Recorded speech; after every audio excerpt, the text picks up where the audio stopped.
So Scott and Maury are joining me with Tactical Alpinism from Evoke Endurance, and we decided to get this conversation together so that we could talk the crossover between military and mountain fitness. And Scott, I'm going to hand it over to you. Yeah, thanks, Mauri, and thanks for having us on. I really appreciate it. And so I think that the crossover is not obvious to a lot of people. And it wasn't even obvious to me until 10 years ago. I hadn't ever really considered working with or training military athletes in any way. But after our first book came out, Training for the New Alpinism, I hadn't been out but a year maybe. I got an email from this guy, and he just said, "Hey, I'm a Navy SEAL, and my my cousin is also a Navy SEAL, and we're climbers as well." And we thought we were really fit because we were Navy SEALs. I'm sure everybody's heard that kind of a story before. But we started using your training methods in our book, and we couldn't believe how much fitter we were in the mountains. And I'd like to talk to you about some training ideas for myself.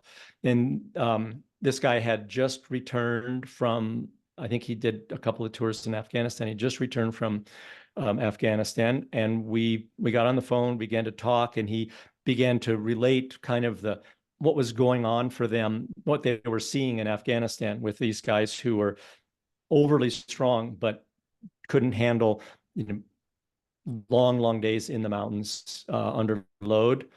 And so I began to work with him a little bit, designing some training for him. And then he ended up at one point saying, "I'm going to try out for the dev group. And would you help me with my training?" And so he was lucky in that his command let him have basically 6 months off to do nothing but train. So we set up a program, and he trained, and he went through dev group selection and pretty much crushed it. I think, he came out as like the #1 guy in the course. And shortly afterwards, I got an invitation to go out to Deep Creek and talk to their instructors and trainers and that sort of thing. And that's kind of began what's now been almost a 10-year experience and odyssey for me of making this connection, not realizing that there was a connection between mountain fitness and military.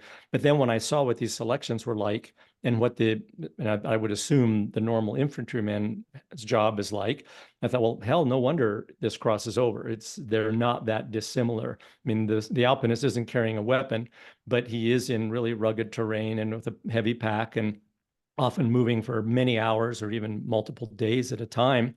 So until these guys opened my eyes to it, I was I was naive, didn't understand it. But since then, the military side of our business has really burgeoned, and we've done work with a number of groups since then.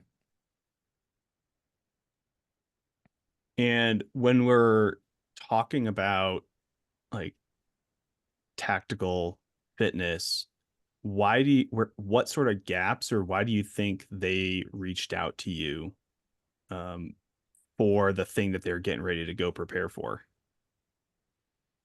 Well, I think for this particular guy, he saw the gains that he made in his running performance and his ability to move under load for many hours at a time with the training we were prescribing. And so that's why they reached out. I mean, why he stayed with me, I guess.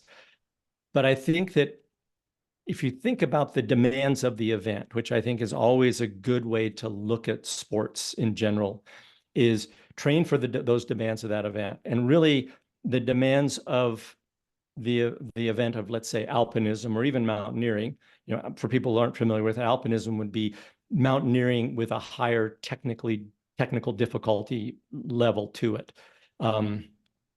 And the military athlete, especially those going to these selections, the demands are very, very similar. Obviously, there's nobody shooting at the alpinist, but the alpinist does need to be able to deal with high intensity short bursts of movement or technical difficulties they have to overcome. So there's the same sort of demand physiologically on both these athletes. And that's what made the connection, so, well, now, of course, I can't see how someone could not see this connection because I've been enlightened about it. So it's like the non-smoker or the smoker who then gives up and then can't believe that other people are smoking. So I think that it's really about, you have to, instead of looking at the superficial levels, that you have this, in one aspect, you have this civilian person recreating, and you, on the other end of the spectrum, we have this military person working in, potentially life and death situation. Now, the alpinist can be a life and death situation too, but it's by his own choice and it's recreation. But that's kind of at the superficial level. But if we go down to sort of the basic physiology level, that's where we could see that the demands of these two events essentially are the same. I mean, the fear exists across both. The need to be precise under fatigue exists across both. So it's like there are a lot of crossovers, even though the exact thing you're doing is not the same. And for me, it's like I always think about it as like my body doesn't really know the difference. It's the same physiological demand either way. Yeah. That I had a little quote in training for the new Alpinism book that, your calves do not know the difference between, running a 10K in the city park and front pointing up the third ice field on the north face of the Eiger. Your calves are doing the same, basic work. And so I think, yeah, you're absolutely right. And one of the biggest benefits we've seen with our training has been an improvement in whether it's cognitive function when fatigued, and also the marksmanship, the fine motor skill degradation that comes with long duration repetitive exercise like rucking or running or something like that. And we see a significantly lower degradation in marksmanship quality when amongst athletes that are trained using our methodologies. It doesn't make them better marksmen, but their pre-fatigue and post-fatigue marksmanship scores are much, much closer together. And when that fatigue is occurring, like what's the value of that resistance to fatigue for the tactical athlete? Well, especially in both multi-hour, but especially in multi-day type of situations, so we should probably talk about the basis of our training methodology, which is, all of these long duration events are fueled almost entirely by the aerobic metabolism in your muscles. And the more we can enhance that aerobic metabolism, the more powerful we can make that aerobic engine, the better you're going to be able to handle these long duration events, and the faster you're going to be to recover from them. Both, let's say you were doing an interval workout, or you're doing even a high intensity circuit in a gym. The person with the high aerobic capacity is going to recover much faster between those bouts of exercise. So the same thing on the battlefield, or the same thing for the alpinist. The alpinist might have a short section of very difficult climbing that requires a lot of strength and power, but then they'll get to be able to cruise for a little while, hopefully. And during that cruising period, they will somewhat or mostly recover from the exertion of that big, heavy exertion. And we see the same thing, again, the fatigue resistance that's coming from the enhancement of this aerobic metabolic pathway. And, there's a number of ways to train it. It's really not very difficult. But the big benefit is, and what we've seen with a lot of our guys who go through selection, is the first few days of these tier one, especially those tier one selections, are, even the guys who come in with don't have very much endurance and don't have very good, well-established aerobic capacity, they'll be fine for the first 2 or 3 days because they're tough and they're also quite strong. But after that, the wheels really begin to come off. And what we see with our guys is that can maintain a higher level of performance over that whole 3-week period. And so it's because they can recover from day to day. Yeah, and like Mauri and I met at Special Forces Assessment and Selection. And it was actually the first time I had met another Mauri outside of my family was at Selection. And there, I think it's a very interesting case study for what you're saying, Scott, because the first week is gate week where you just do a few runs, a few rucks, and a few mental tests and psych tests and some written things. Second week is land nav, where it's just moving time on feet. And the third week is the most intense with team week. So I'm like, so for Mauri, I'm curious because like you'd spent a lot of time in the mountains prior to going to that. And it's like, how do you feel that that benefited you showing up into that system of selection? Yeah, I mean, I think a number of ways. I think that, like Scott said, I mean, the obvious link with alpine climbing, um, in particular. I mean, alpine climbing's great preparation because it's the hardest thing in the world. So um, it's great preparation for anything. But I agree, it's the same, you know, long sustained endurance effort punctuated by like high intensity or complex tasks where you have to actually think and execute, you know, and then rein it back in and return to sort of a zone 1, zone 2, to use that terminology, sustained effort and back and forth, right? So I mean, in that way, it's a great universal prep. And then you know, it also, you're used to walking with a backpack on, like something as simple as that, right? That you never think about. Oh yeah, that's just like kind of a thing. I mean, I would even step back from an even more elementary perspective. It just gives you an active lifestyle, which I think makes it easier to train, you know. Just having something where you just are out for hours and hours on the days that you can be, versus just like checking the box on my 1 to 2 hour run. That's almost irreplaceable. I think the value there of like getting in that volume that you actually enjoy. So I think all that, the physical prep, you know, I would say I was actually just scrambling with a kid this morning that's thinking about going the 18 series direction, and we were talking about prep, and he's a really fast runner. I was like, yeah, you know, the one thing that many climbers might want to bump up on is strength, you know, maybe like mix in a bit more like lifting just for a little more durability for things like heavier loads or things like team week or, you know, the heavier rucks like in the walk. But I think the other big thing that it prepares you for is just mentally. The stakes are so high in those alpine environments. And Scott, I know you said no one's shooting at you, but like that's not always true. You know, the You mountains got are rock firing fall. shots. Yeah. Yes, Oh. that's true. Yeah. So you're in really high consequence terrain, making really high consequence decisions. And you know, these selections are all like about stress and decision making and at least the Army side selections are doing it on your own, right? We're not talking about, with the exception of RASP, or whatever they call it now. And then of course buds is a different animal, right? Where you're just groupthink, getting yelled at and pushed to your physical limit.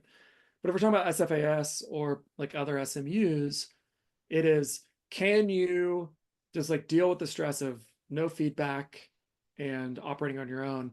And I mean, I remember when, you know, like Mauri said, we were at selection together and doing land nav, and like guys were so stressed out to just be released into the woods at night. And I was like, this is so mellow. Like there is zero chance I'm going to die, like next to zero chance. And being comfortable, being in an outdoor environment and just making decisions and like, yeah, I mean, I don't know, this is my azimuth. I'm going to walk it and I hope it works out. And if it doesn't, I'll reshoot it and I'll figure it out. Right.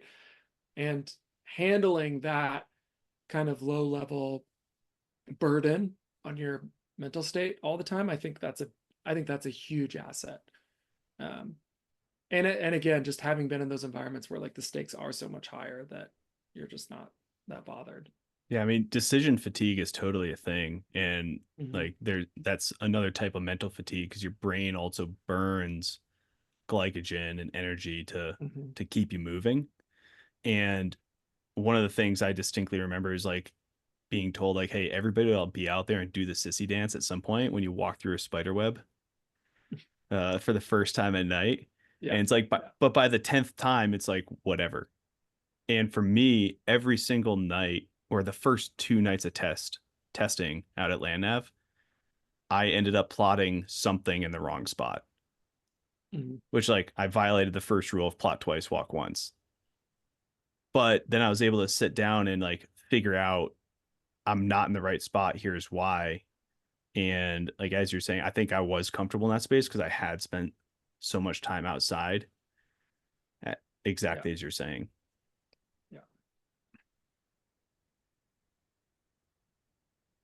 With it for folks looking at going to selection from the mountains, you were talking about the strength component. For me, one of the big things that I loved as far as an exercise was sandbag get-ups and like heavy sandbags. I think I was doing 80 or 90 pounds. And it's like Mhm. that just got me ready for the awkward load. When we're talking building that strength for an endurance focused person, because I think that's the key division between tactical and mountain in a lot of ways is that strength component. Like, can you talk a little bit more about that strength component and then maybe a few specific things that you've leveraged? Um, yeah, or Scott, do you want me to go first? Do you want to go No, first? I think this I'm all ears. I'm all ears. Yeah, I mean, I think who is it? Is that a Wolfgang Gulick? You can never have too much power. Um, Mhm. Also, you know, if you can't do the move, there's nothing left to endure. But Yeah. so yeah, I think there's also a big difference between functional strength and gym strength. And oftentimes you see in the military like this emphasis on sort of like bodybuilding, like non-functional gym strength. And I would draw a line there between the ability to like move a load versus like lift a weight. But yeah, I think the basic barbell lifts are helpful. Um, if I could pick one lift, if someone could only do one thing, I would have them do cleans, because to me that's just it's dynamic, it's compound movement, it's functional, it's moving a load, you know, from the ground up to your shoulders, which you're literally going to have to do sometimes, whether it's a rock or an apparatus during a team week type event. So um, I mean, I think yeah, sandbag get ups are a great thing. I didn't really I haven't incorporated those personally, but again, they have that heavy thing. I do more like the Turkish get up stuff, but any of that, I think and I do think there's a place to build like raw, like basic strength with things like, you know, Windler style program, and then to then translate that into a more functional strength pathway where the load is more awkward and not just balanced perfectly, you know. Unfortunately, the world doesn't just give you everything balanced perfectly on a barbell, so you need to be ready for for that. But I do think it helps to get stronger with that.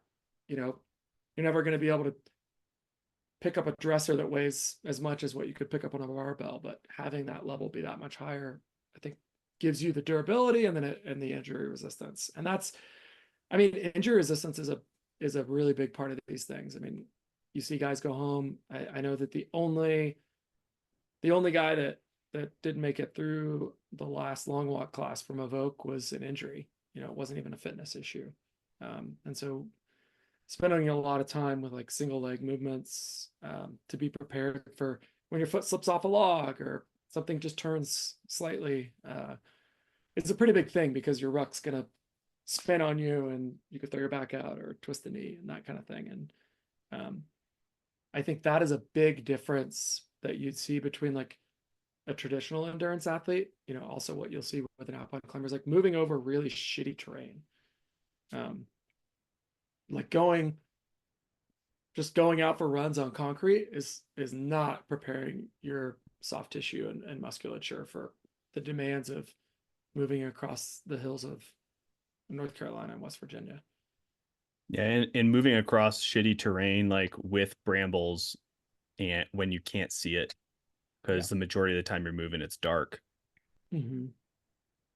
And so like reacting to that unknown stimulus, and as you said, the durability piece is, for me, that's the number one reason for strength training around these types of events. And one of the things I preach to the both the endurance athletes I'm working with and then also to the cadets that I teach is minimal effective dose for strength when they're trying to build endurance. And so I'm curious, like when it comes to that, is like when it comes to either minimal effective dose or prescribing strength training within an endurance program, how do you all approach it? Maury, why don't you, but I've got some general thoughts on this, but you've actually had a lot more experience with this than I have. Yeah, I mean, I view it again, it's like really similar to the way I incorporate, like, because I mean, I'm an alpine climber now. Like that's like, and it was really most of the way I trained for this stuff anyways. I did a few specific things for selection, but like it was similar. But like it's the same incorporation, and you know, the alpinist and the tactical athlete are like generalists, right? You I mean, that's the other big thing, is that they require a really broad like level of fitness and metabolic and pathways. And so you kind of need to be prepared to handle all those. And I'm a big Pareto principle guy. Like I'm looking for the 20% that gets me 80% there, because I don't have the capacity to do every single thing and then perform at that like 0.01% level. Like if you look at the way like Jack Kunzel trains now, for example, like he is pursuing the 0.01% of that aerobic, you know, pathway racing in the mountains. Yeah. And there's like, you will never get there unless you like hyper focus like that. And for those that don't know, can you just give a brief Oh, so summary of Jack what is he's one doing? of, Jack's one of the Evoke coaches. He was a SEAL. He's now just like, you know, I think the outside article said your FKTs are no longer safe, like, or Jack Kunzel's coming for your FKTs. He's all about, you know, smashing FKTs in the mountains and really shining in that. I don't know, what would you say, Scott, like 3 to 12 hour kind of range? Yeah, that seems to be the specific areas that he's the range of the duration of the events he's been training for. And I think that's a really good point you're making, Mauri, and both Mauris here, is that the alpinist and the tactical athlete, they don't have the luxury of specialization.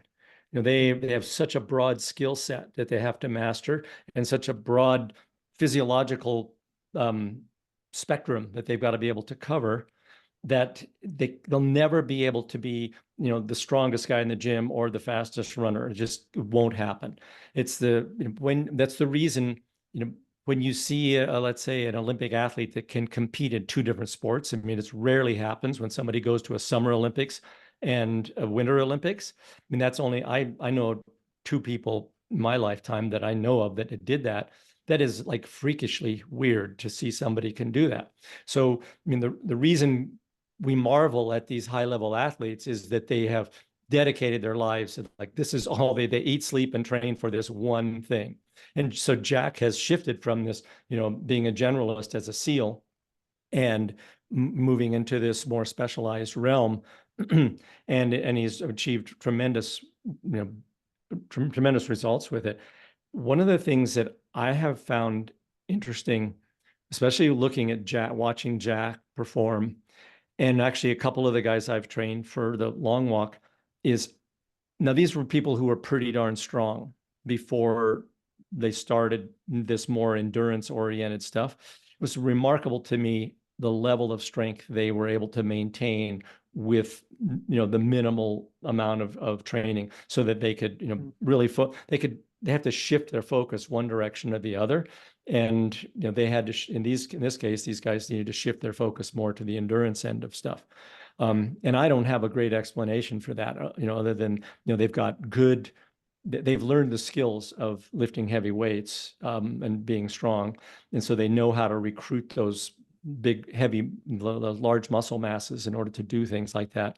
And maybe it's more of a neurologic thing than it is something that's actually going on in the muscles. I'm not really clear, but when I know you want to talk a little bit about Jack and one of our trips to the Ranger Regiment, so I don't want to spoil that story. So you can maybe, but this could be a good segue into it.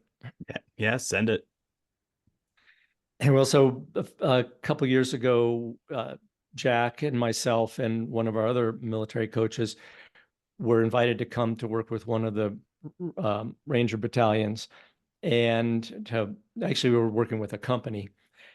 And one of the things we've tried to do, because we understand the culture of the military has been for quite, probably a couple of decades at least, really focused on the strength side of performance.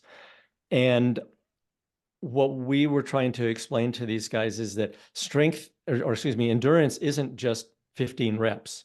Endurance could be 15 hours of movement. And that's a tough thing to get across in that culture because they've been, as Mauri was talking about, there's a huge difference between gym strength and then functional strength outdoors. And in a gym, the event is within that four walls. And that doesn't necessarily translate well outdoors. Even for climbers. I mean, I'm sure, Mauri, some, people who are gifted strength in hand strength or climbing, in a gym, and don't perform particularly well outdoors for, maybe it's the head or something else. But what we've been trying to do is to get these guys to understand that they can maintain a pretty good level of strength. They're not going to be the strongest guy while building this endurance base.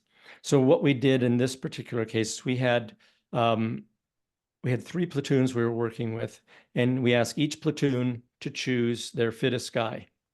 And we set Jack on one treadmill and their fittest guy, their sacrificial goat, on the next treadmill next to Jack. We set both the treadmills at 15%. And each guy wore a plate carrier with a 45-pound plate on his back. And then we started them off walking quite slowly. And every 3 minutes, we would make a reading of their heart rate and their blood lactate. And so for people that aren't familiar with blood lactate, it's an indication of the intensity of the work that you're doing. And the higher the number of the lactate number, the more intense that exercise will feel for you. So what happened, it happened with all 3 of these platoons, is that after maybe 3 or 4 stages, so maybe 12 minutes or so into this exercise, Jack is still at 107 heart rate, chatting away like crazy, even though the speed of the treadmill has been increasing every 3 minutes. With very, very low blood lactate. So it's not an intense exercise for him. And the fittest guy from each one of those platoons was just about ready to get spit off the back of the treadmill. Could barely hang on, gasping for breath, heart rate pegged at 180, blood lactate, through the roof. And when you have that sort of side-by-side comparison, it sent a really powerful message to these guys. Like, they think they're very fit, but then when they actually get next to somebody who has this kind of endurance capacity that we all 3 have agreed is so important in this type of work, it blows their mind. I mean, it truly did. And then Jack gets off the treadmill and walks over, and I think he deadlifted 400 pounds. And he said, I haven't been in a gym in 3 years, other than to use a treadmill. He hadn't lifted a weight in 3 years. So yes, 400 pounds is not super impressive in the military world in terms of a deadlift, but he's a 185-pound guy, so it's still 2+ times his body weight. It's enough. With no training. What's that? It's enough. It's enough. It is enough. Yeah. And so again, and when they see that, oh, you can have this kind of endurance and still have adequate strength, can be earth-shaking to people that have never experienced this. I mean, I've worked with Olympic athletes in the sport of cross-country skiing, and we never lift heavy. We do mostly muscular endurance type stuff, so high rep, low resistance type work with them in the gym. But I've had several Olympic caliber men who, never deadlifted, will walk over to a bar and pick up 350, 400 pounds. They're 160-pound guys. That it's like you can develop strength in different ways than lifting barbells in a gym. One of the guys that I worked with for the long walk, I worked with him for a whole year. And during that year, we didn't do any heavy lifting. And at the end of it, his deadlift was the same as it was when he started. Now, we were including a lot of more power work, like hill sprints and, weighted uphill sprinting to, maintain some of that. But I felt like it was a more specific way to develop the ability to move uphill fast.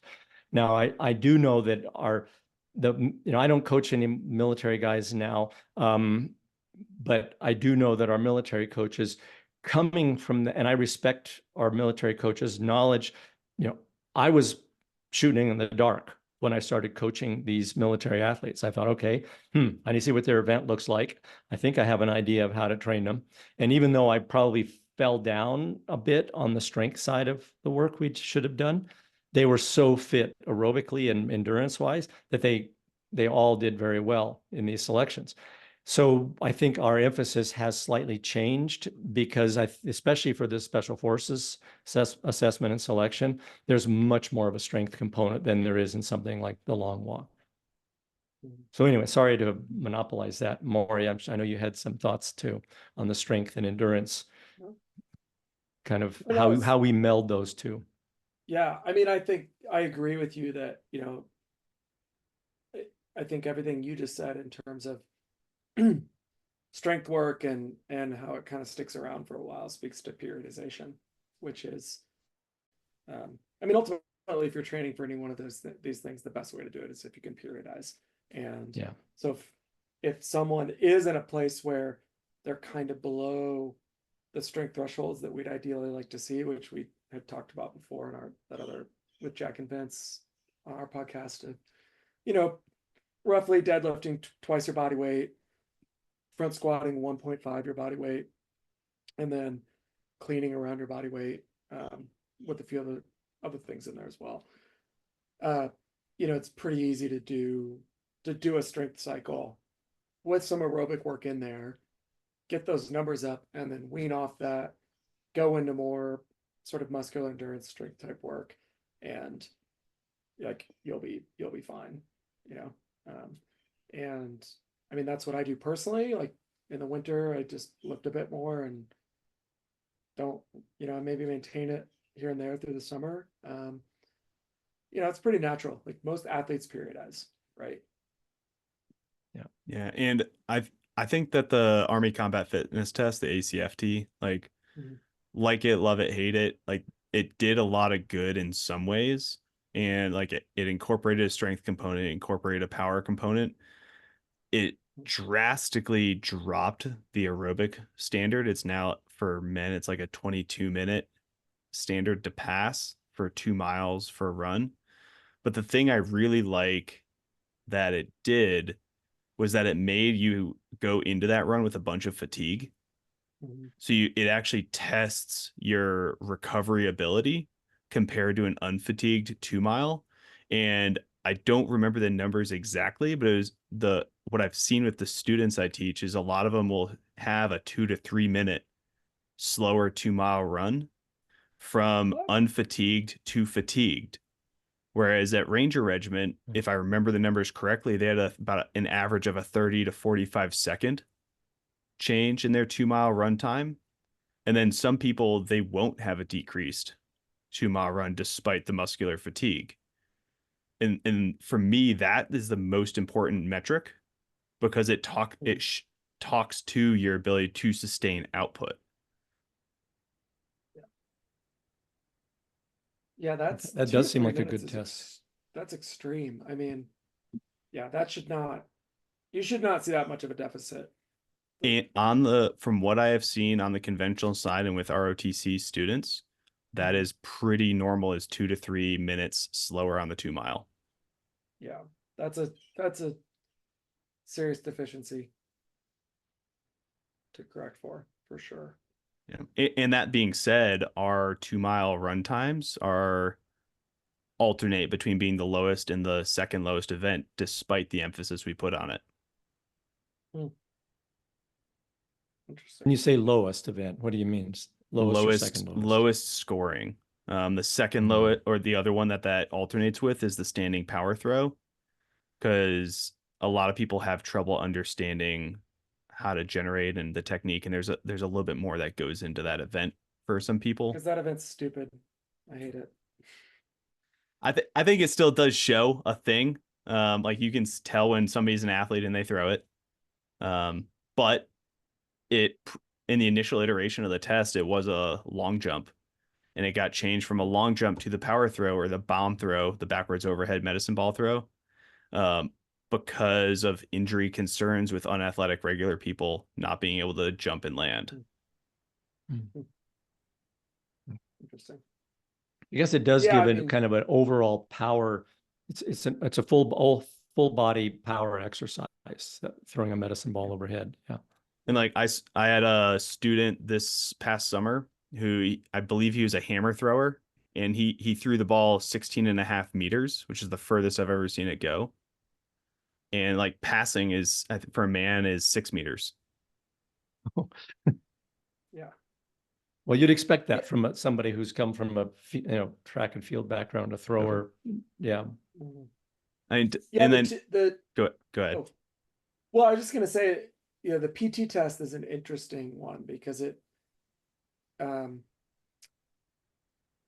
mean, the long walk is undeniably more difficult than SFAS.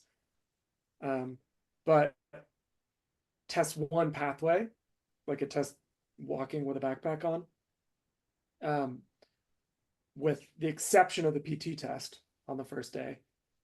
And then SFAS actually is a bit more broad in what it calls upon from you, in terms of show up, you do the PT test, you do the gait events, and then land nav, walking with a ruck on, and then team week, heavy loads. So it's interesting in that it's actually a bit more varied in its requirements.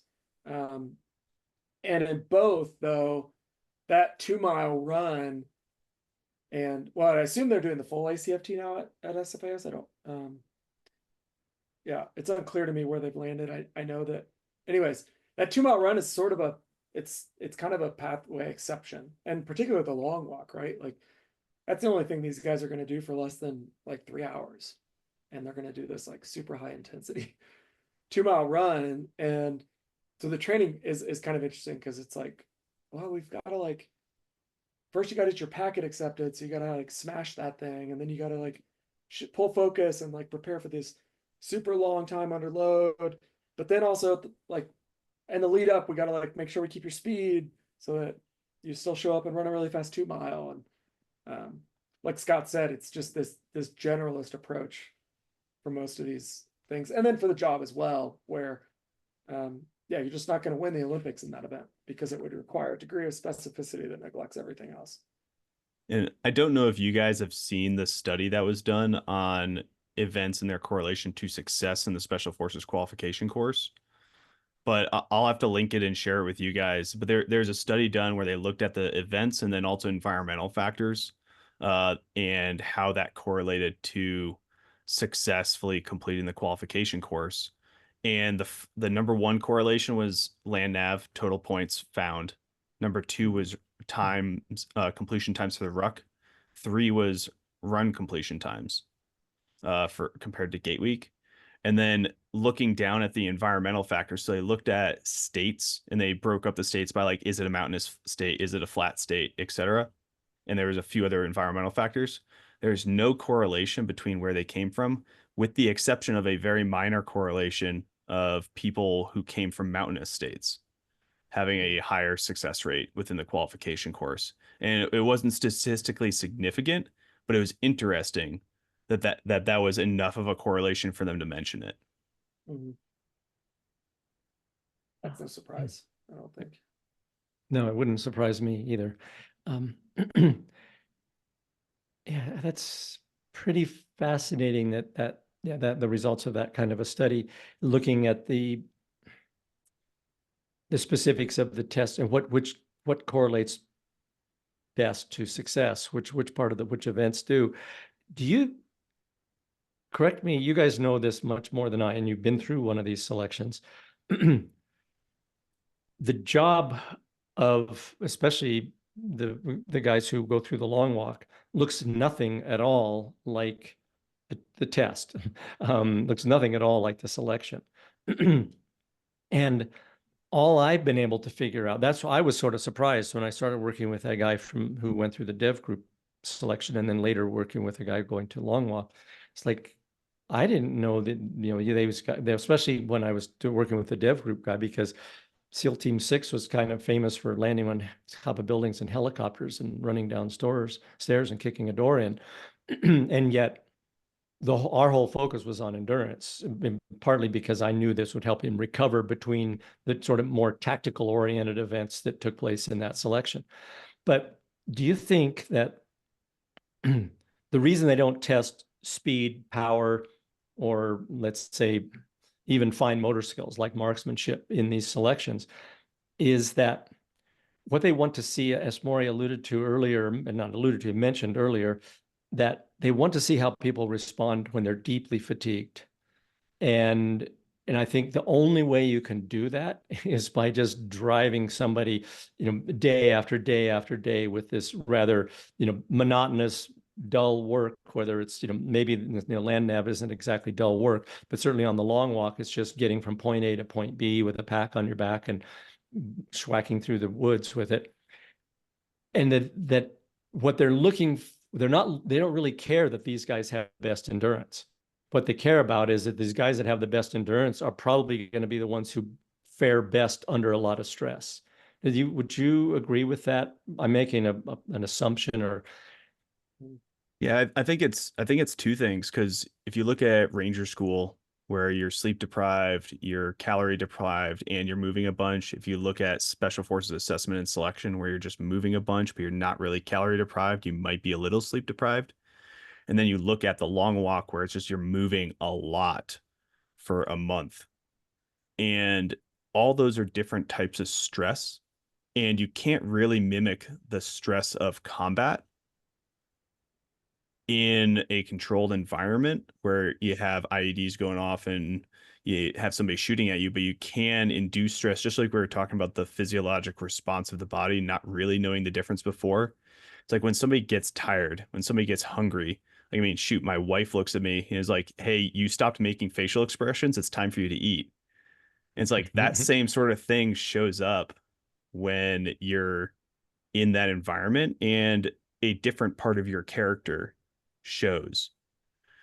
And so that's one piece. And the second piece is, like, I almost wonder with the long walk, especially if it is a like bigger picture periodization, where it's like you have that big, massive endurance base, so they can now go into OTC, their shooting and operator course, with the ability to endure through that taxing training, because that's where they do the high skill training.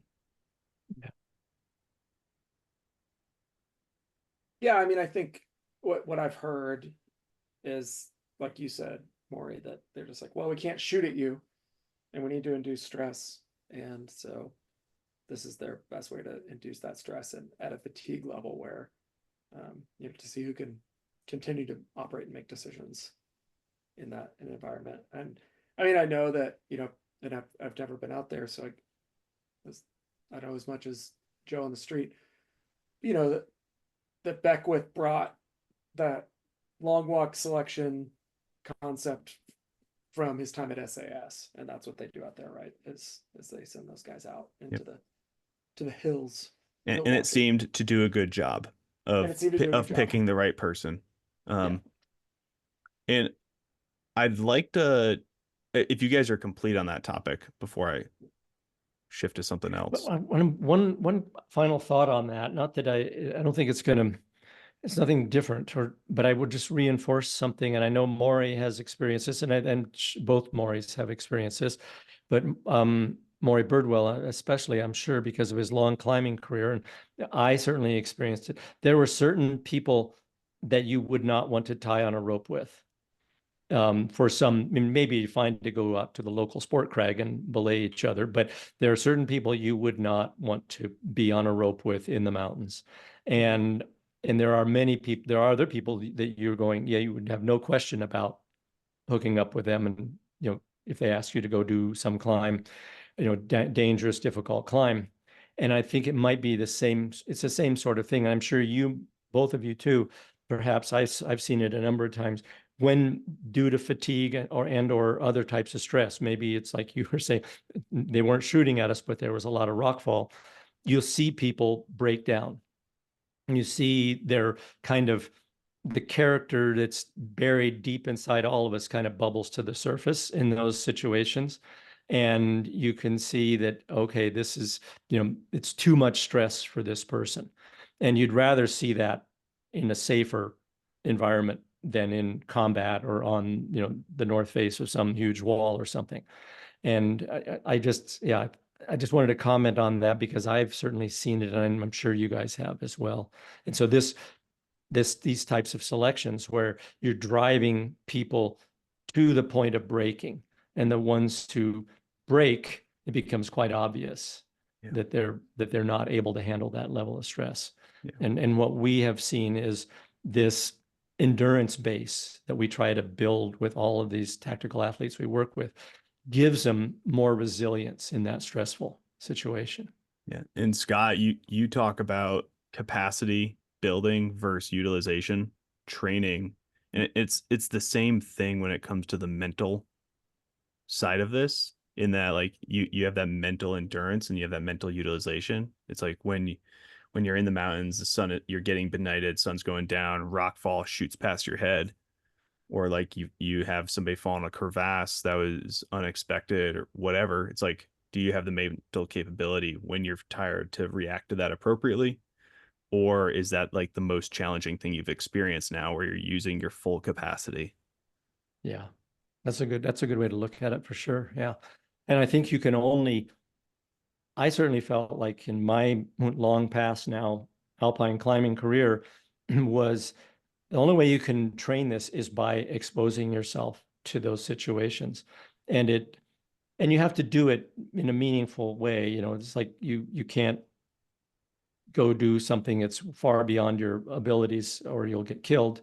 But because people have asked me, and I'm sure Mauri, you get asked, Maury Birdwell gets asked this a lot as a coach, like, how do you train to be able to climb these things? Well, you started off 20 years ago or something, and you started doing easy climbs, and you built the skills and the confidence, and so that when you're encountering these, what for many people would be too stressful situations. And again, this goes in both of these worlds, the alpine environment and the tactical environment, that if you've been exposed to it many times and you understand how to deal with it, it's so much easier for you, and you can do it much safer. Totally. To change track a little bit, we've been talking about like the mountain to military piece, and now I'm curious on y'all's perspective, and we can take this any direction y'all want to, of like, what do people in the military have that benefits them when they get to the mountains, or what do they bring and what do they have that detracts from their ability to do what they want when they try to transition into that environment?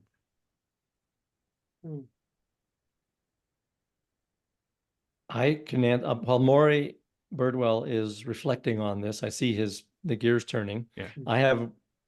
So one of these guys that I've worked with a long time ago, who was a climber, and said, well, I want to go climb Cerro Torre, which is this, phenomenal mountain in Patagonia, kind of legendary with, there's no easy way up that mountain.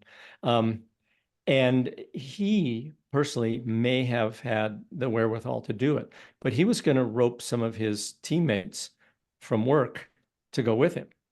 And he told me, well, they're tough. They can overcome anything. And I'm thinking, um, I mean, so my thought was there's this overconfidence that may come when you've operated at a high level in one environment, thinking that you can operate at that same high level.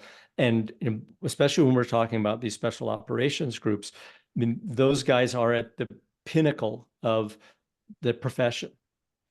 And so they come, and maybe it's youthful braggadocio and bravado and testosterone that's talking a lot.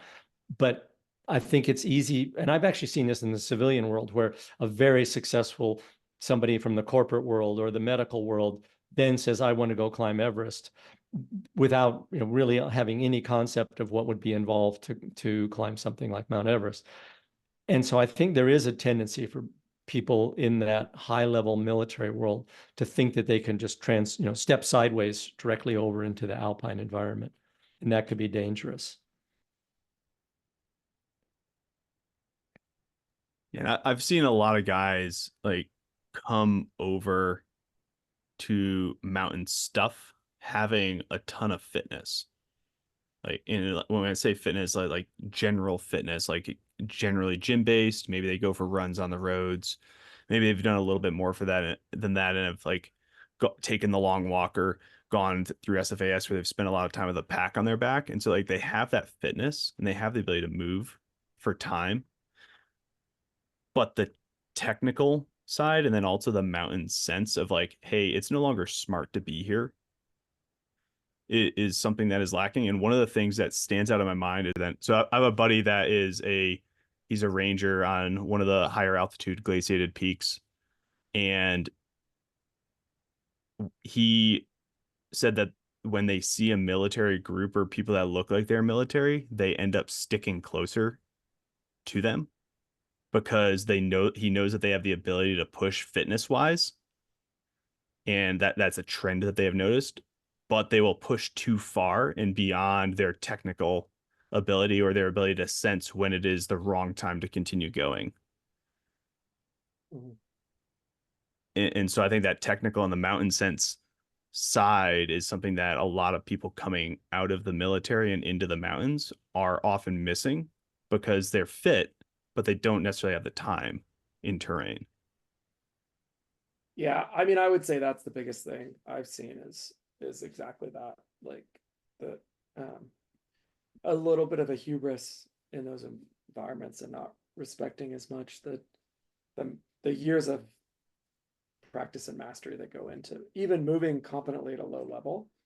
And you see, some of these branches are like standing up like mountain teams, and but they're based like in Virginia, right? And in working with some of those elements, like I've had one of them ask like, well, what do you think would be required for us to be competent?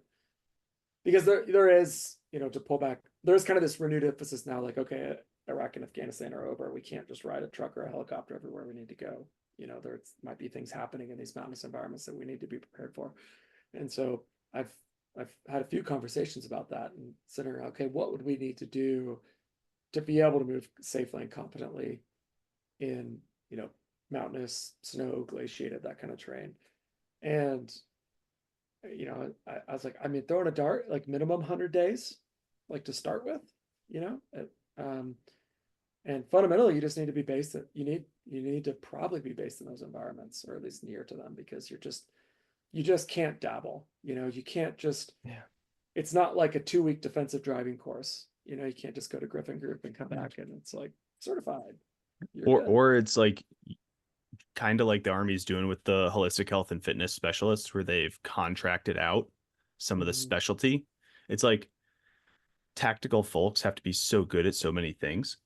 It's like you have the comms, you have the medical, you have the fitness, you have the shooting, like name a dozen, 2 dozen other things that you have to be competent and do quite well. But it's like, if you're going to get better at shooting, you're going to hire a professional shooter or a competition shooter to teach you that. Like guys that I know that worked in the special mission units, they bring in professional shooters all the time, or survivalists, or name your professional And so I wonder if it's like, I wonder if for those teams, I hope we'd move in the direction of like having a hired specialist who can make some of those mountain decisions, and then have those people that are technically competent enough to like clip into the rope and to move through that terrain and not be terrified.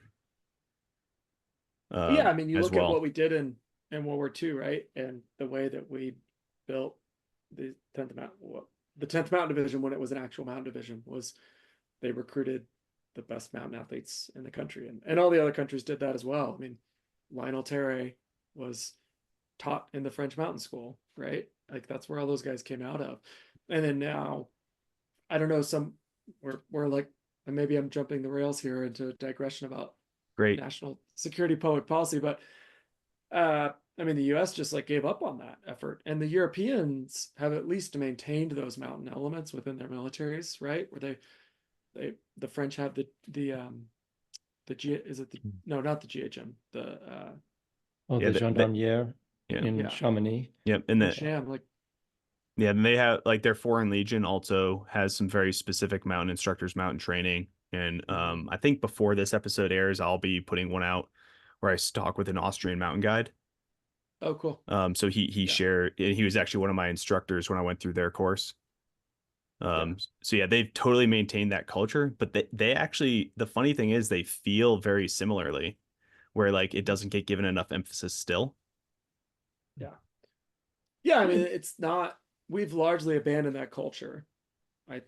I think. I mean, I just don't think there's a And rigid yeah, a rigidity to our military and its approach, and the idea that everyone should be a generalist. And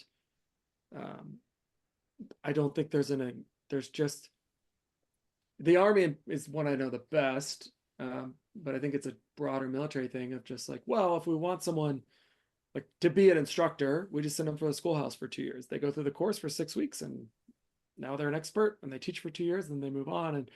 And this stuff just doesn't work that way. Like, it just doesn't. You know, I have a little tale I could relate about exactly this topic. 2 years ago, I was invited to speak at this international conference of military mountain warfare schools. And it was quite an interesting experience for me. I mean, I was beating the same drum, the only drum I can play. So I was only talking about building endurance and the benefits of it and what we'd seen with the military athletes we'd trained. And that went over quite well, especially with some of these European nations that were there. But the part that I took away that I found so fascinating was a number of these. So each one of the NATO countries and several other, I think there was probably at least 30 countries represented, South America, and Europe. Several of them brought in some, high-level NCOs who were running their mountain programs. And we have apparently sent some of our special forces teams to work with them, and they had nothing good to say about the Americans when they, nothing, like, wasn't like they didn't like the Americans. It's like these guys are not prepared to operate in these, a winter environment in Norway, for instance. And, one little anecdote that was told by one of the Swedish guys was they had to move a contingent of guys from one place to another. Well, it was very deep snow, and they had snowmobiles to pull some sledges with heavy equipment in it. And what had to happen was the skiers had to break trail for the snowmobile. So they would, ski out a couple hundred meters and ski back and pack it down. Then the snowmobile could move another 200 meters, and then they would, that was the process. And for these Swedish guys, it was like, yeah, this is what you do. And you're going to be out living in sub-zero temperatures for weeks at a time. And this is what we do. And apparently the special forces group that was there in particular, I think it was, I can't remember which one, I won't say because I think they did mention it, but I don't want to say that,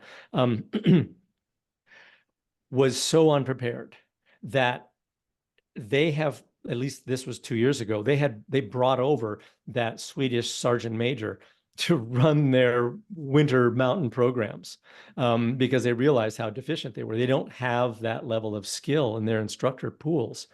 And that story was told. I mean, the Finns, the Norwegians, and the Swedes were all there. So were the Estonians.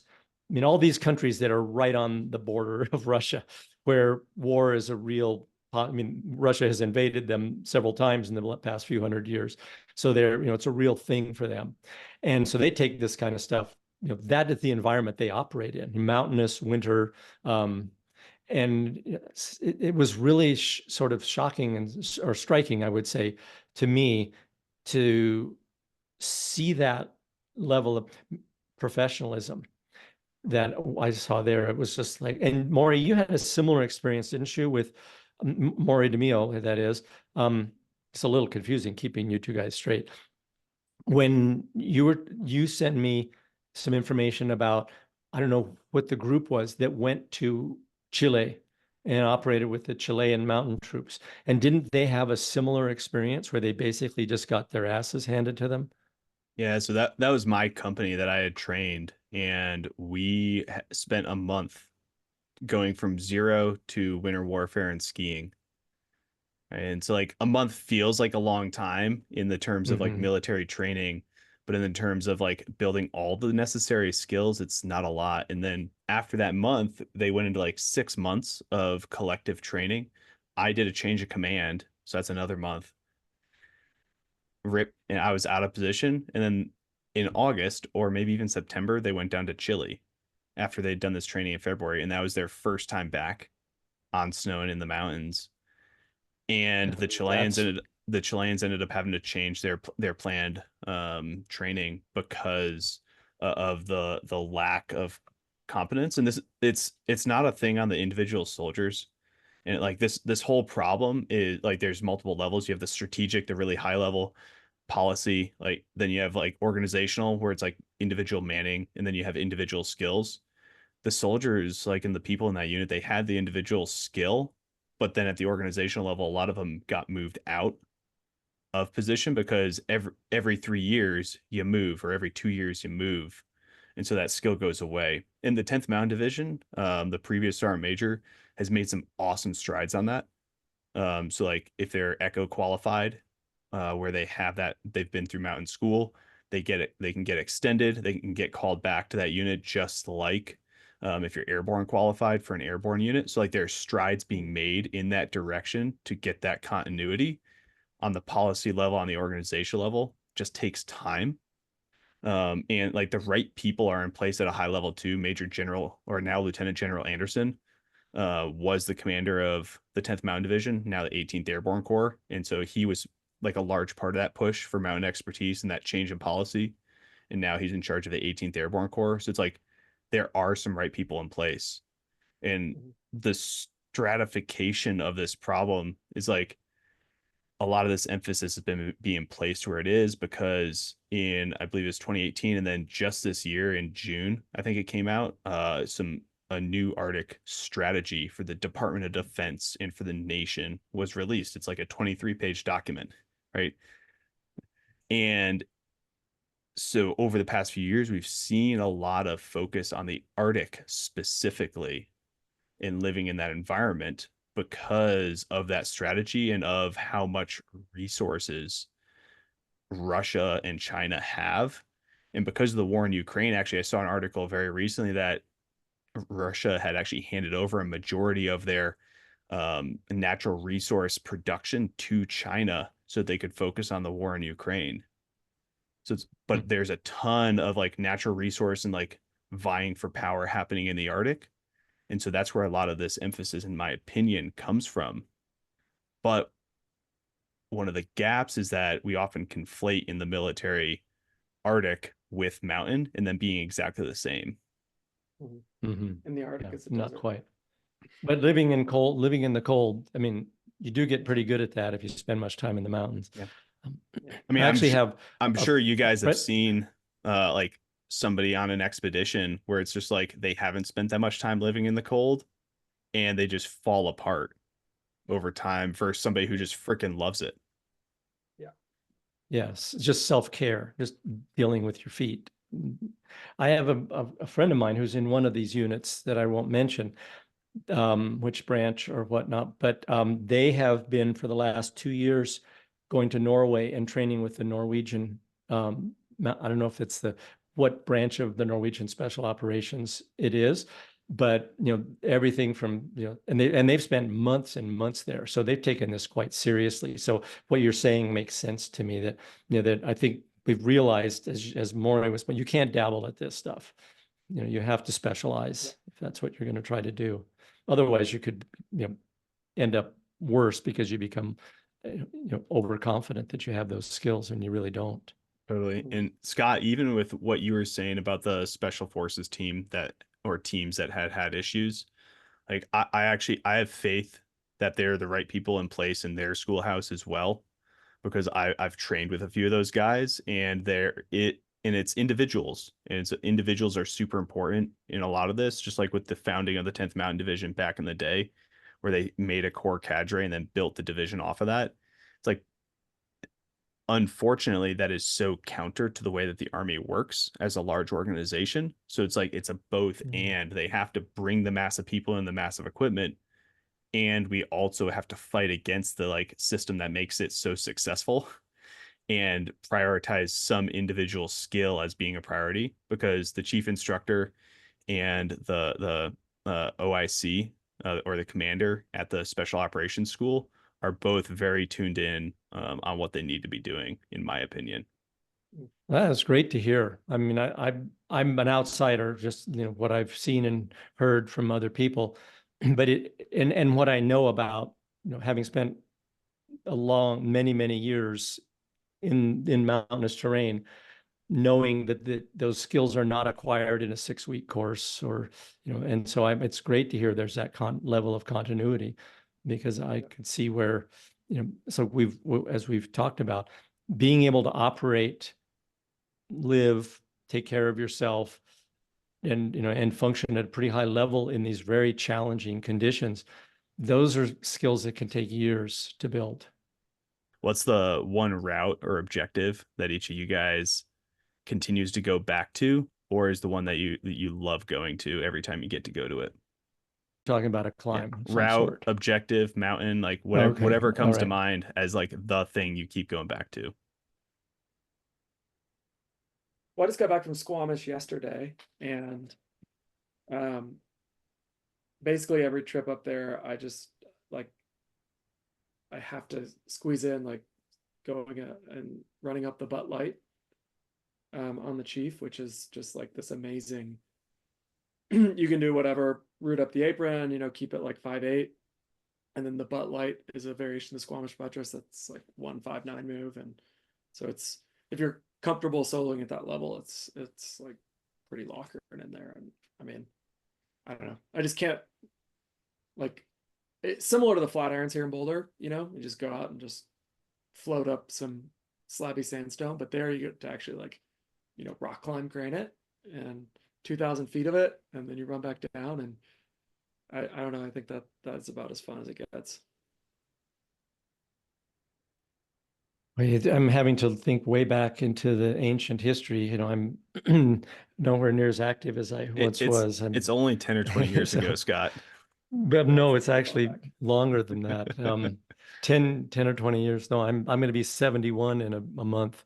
So yeah, my days of that kind of climbing are long over. But I would say the mountain I probably climbed the most of, big challenging mountains, there's obviously some little ones, would be Denali.